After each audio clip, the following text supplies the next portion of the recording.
আসসালামু আলাইকুম গাইস, সবাই কেমন আছেন? আলহামদুলিল্লাহ আমি খুবই ভালো আছি। দেখুন নারকেলের পুরগুলো কত সুন্দর, নারকেলগুলো খুবই ভালো। আমি 3টা নারকেল নিছি। আজকে আরেকটি ভিন্ন স্বাদের রেসিপি আপনাদের সাথে শেয়ার করব। আজকে আমি কাটা পিঠা বানাবো। দেখুন পানিগুলা কত সুন্দর, মাশাআল্লাহ মিষ্টি ছিল পানিগুলো অনেক। তো আজকে আমি নাক কাটা কান কাটা পিঠা বানাবো। এটার নাম আমরা বলি কাটা পিঠা, অনেকে বলে পুলি কাটা পিঠা। তো কারা কি বলেন অবশ্যই জানাবেন। তো এখানে আমি গুড় দিয়ে আর নারকেল দিয়ে যে পাক দিয়ে নিছি, এবার ঠান্ডা হলে আমি লিচির মতন বানিয়ে নিব। এই যে এখানে আমি চালের গুঁড়া নিচ্ছি 1 কেজির মতন। এখন এই চালের গুঁড়াটা আমি ছাঁকনি দিয়ে ভালো মতন ছেঁকে নিব পিঠার জন্য। তারপর আমি এগুলাকে সিদ্ধ করে বয়েল করে নিব। দেখতেই পারতেছেন ময়লা নাই, তারপরও চেলে নেওয়াটা ভালো। তো আমি এই যে এখানে চেলে নিছি।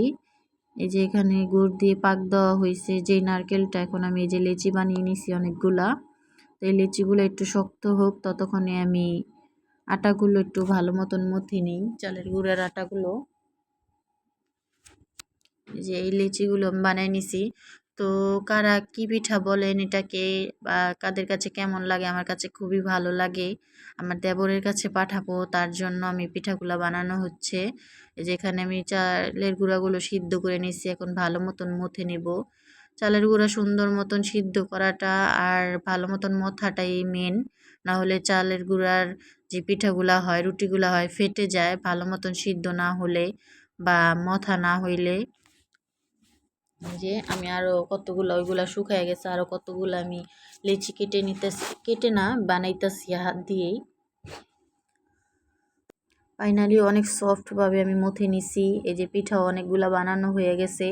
দেখুন পিঠাগুলা কেমন হয়েছে। পিঠাগুলা খুবই সুন্দর হয়েছে। তো আমি আরও অনেকগুলা পিঠা বানিয়ে নিব।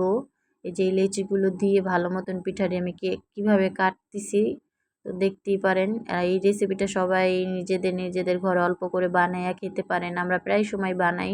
আজকে অনেকগুলা বানাবো আমার দেবরের জন্য, তাকে বাহিরে পাঠাবো। সেই পিঠাটা অনেক পছন্দ করে, প্রায় সময় তার জন্য এই পিঠাটা আমরা বানিয়ে পাঠাই। তো আজকে আপনাদের সাথে শেয়ার করলাম। আমার রেসিপিটি কেমন লাগে অবশ্যই জানাবেন।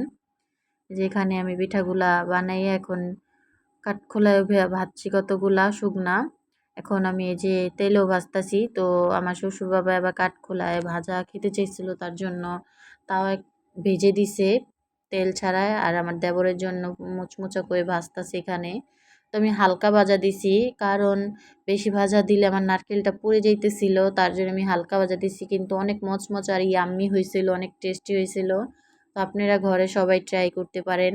আমার কাছে এই পিঠাগুলা বানাতে একটু কষ্ট হলো, খেতে খুবই স্বাদ। তো আপনারা সবাই ঘরে বানাইতে পারেন এবং আমার পাশে থাকবেন, লাইক কমেন্ট শেয়ার করবেন।